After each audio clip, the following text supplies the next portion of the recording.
Okay, so on number 9, this piece right here can be rewritten as being the probability of the intersection of those two divided by the probability of the second one, which is E, because you're given that E is definitely happening. So you have to get that out of there. So the first thing I would do is set up a Venn diagram so that you can find whatever it is that we're missing. In this case, we're definitely missing this intersection. It's really all I need. So when I'm looking at this, if this is E and this is F, if I know that E is 0.4 and F is 0.7, I can put those together, and that gives me 1.1. That should be all of it, except that they're telling me that that union, or all of it, is 0.8. So there has to be some overlap.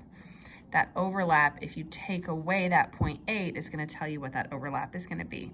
So in this case, that's 0.3. That's really all I needed to know from this. So that gives me this top part, which would be 0.3. My bottom part, E, they already told me was 0.4. So really that's the same thing as 3/4 if you take those decimals out, move them over. Also, if they wanted that as a decimal, that's the same thing as 0.75. You could go ahead and finish filling out this Venn diagram if you wanted to, but you don't have to. One thing that I do notice people make a mistake on sometimes is they know that if this is 0.4 and this is 0.3, then this piece right here is 0.1, but sometimes they use that here, but that is not all of E. All of E is 0.4. So make sure you use that original number. Don't get that messed up. All right, this one, they're giving me lots of information here about pink, purple, and blue frosting. They said that each batch of frosting requires 1 gallon of white frosting plus some kind of food coloring. So it tells me all of those specifics in here. There's really 2 different food colorings that we're going to use, red and blue. It's the only 2 that they give me. Obviously, the red and the blue together make purple. The red alone makes the pink, and the blue alone makes the blue. Then they told me some totals. They said total I have 10.5 ounces of red, 19 ounces of blue, and 24 gallons of white frosting. So what I would do is set up kind of a system. I always set it up as a table first, just so that I can see what's happening. So I know that I have some pink frosting to make, some purple frosting to make, and some blue. And then they also gave me some totals here for my, I'm gonna write it as just frosting. I'll put white on there because it really is the white frosting, right, to begin with. And then the red and the blue food coloring. So this is all of the information I need to make these. And then I can fill in. I know that each batch of frosting requires 1 gallon of white frosting. So 1 for each of those is what's needed. The red food coloring, I know that pink uses 1 ounce of red. Purple uses 0.5 ounces of red and 1 ounce of blue. And then the blue frosting uses 1 ounce of blue. So blue uses just the blue. Okay, so this would be 0, this would be 0 if you wanted to fill those in. Then as far as totals go, they told me, remember, I've got 24 gallons total there. I've got 10.5 ounces total for the red and 19 ounces total for the blue. So I just filled all that in.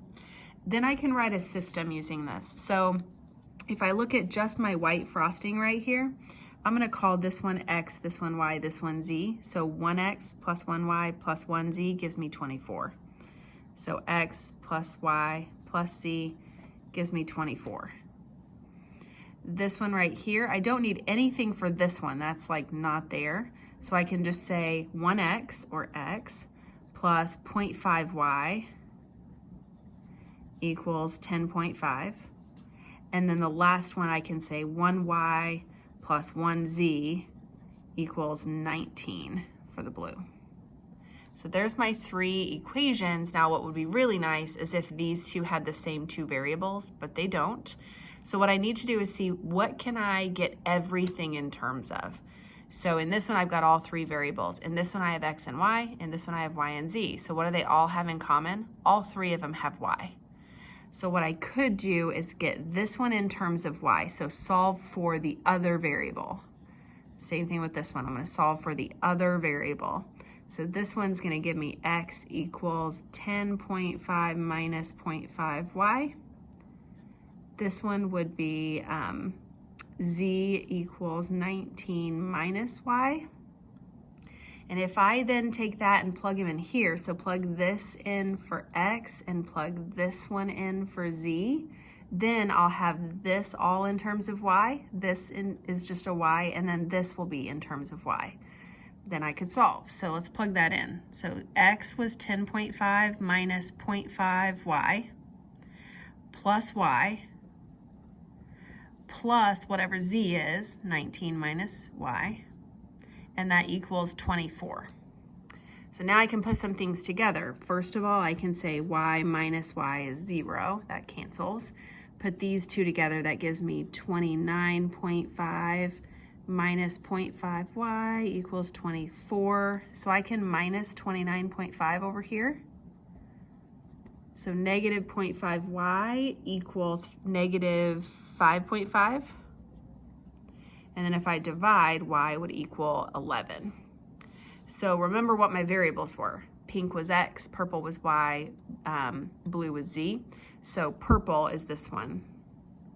So that tells me we did 11 batches of purple frosting, 11 batches. So this is saying how many batches of blue frosting will they make? Well, blue is z.